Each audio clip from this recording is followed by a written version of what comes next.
Good morning, dear children. Welcome to science class.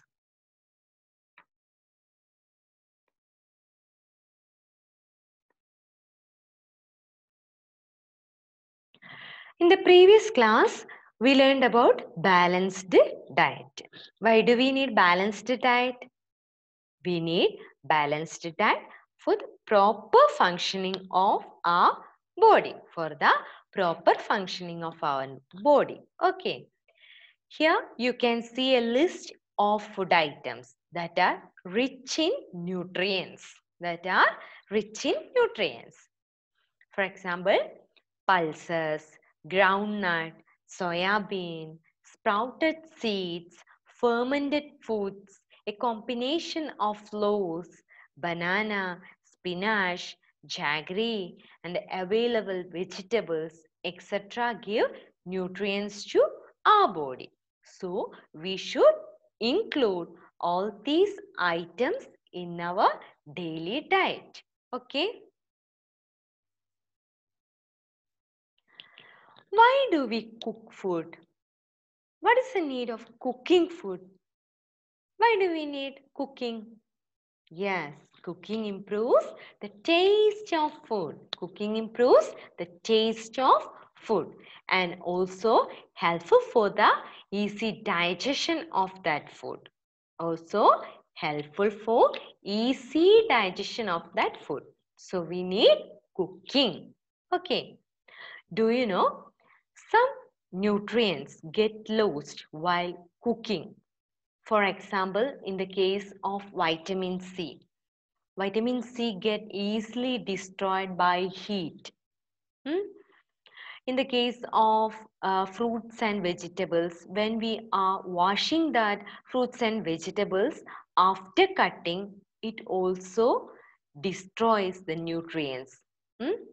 That causes the loss of nutrients. So we should wash vegetables and fruits before cutting. Okay. Suppose if we are not getting a particular nutrient for a long period of time, what will happen? It causes deficiency of that nutrient.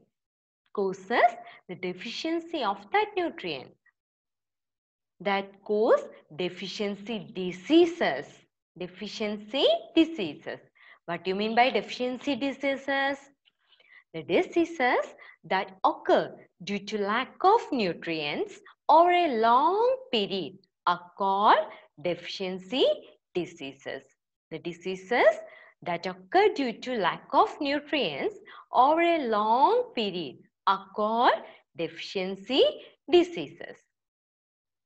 Here you can see a table. That is, first column contains vitamins or minerals, and the deficiency of that vitamin or mineral cause deficiency disease, and the major symptoms are listed in the third column. Okay. Vitamin A. Vitamin A deficiency causes loss of vision. So, we need vitamin A for the proper functioning of our eyes. Okay. And the deficiency of vitamin A causes loss of vision, and the symptoms are poor vision, loss of vision in darkness, especially at night. Sometimes complete loss of vision. These are the symptoms. Okay. Next is vitamin B1. Vitamin B1 deficiency causes beriberi. The disorder's name is beriberi. What are the symptoms? Weak muscles and very little energy to work. These are the symptoms of beriberi. Next is vitamin C deficiency causes scurvy. Vitamin C deficiency causes scurvy. The symptoms are bleeding gums, bleeding from the gums. That are the symptoms. and wounds take longer time to heal. Wounds take longer time to heal.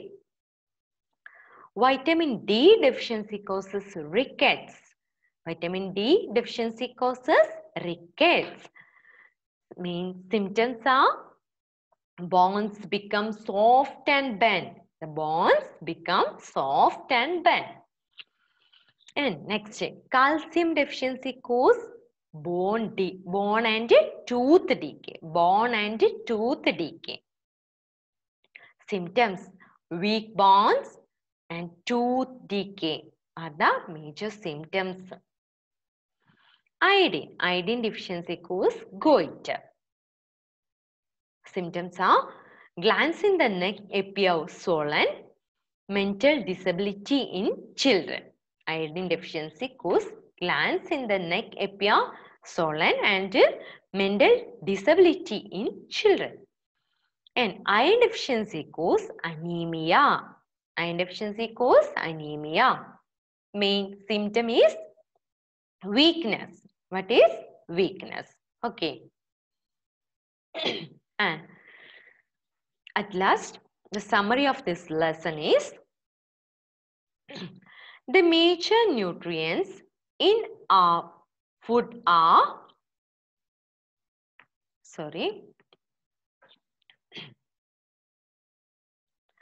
the major nutrients in our food are carbohydrates, proteins, fats, vitamins and minerals.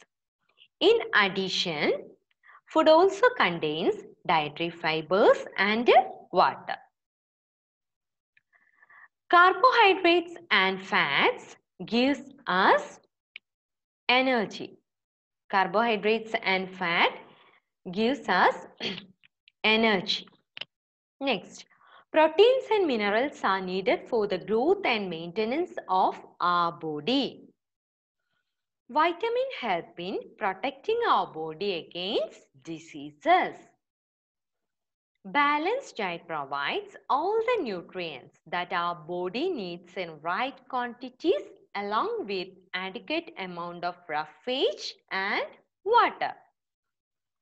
Deficiency of one or more nutrients in our food for a long time may cause us certain diseases or disorders. These are the summary from this lesson. So we covered the second chapter. We finish the second chapter. Okay.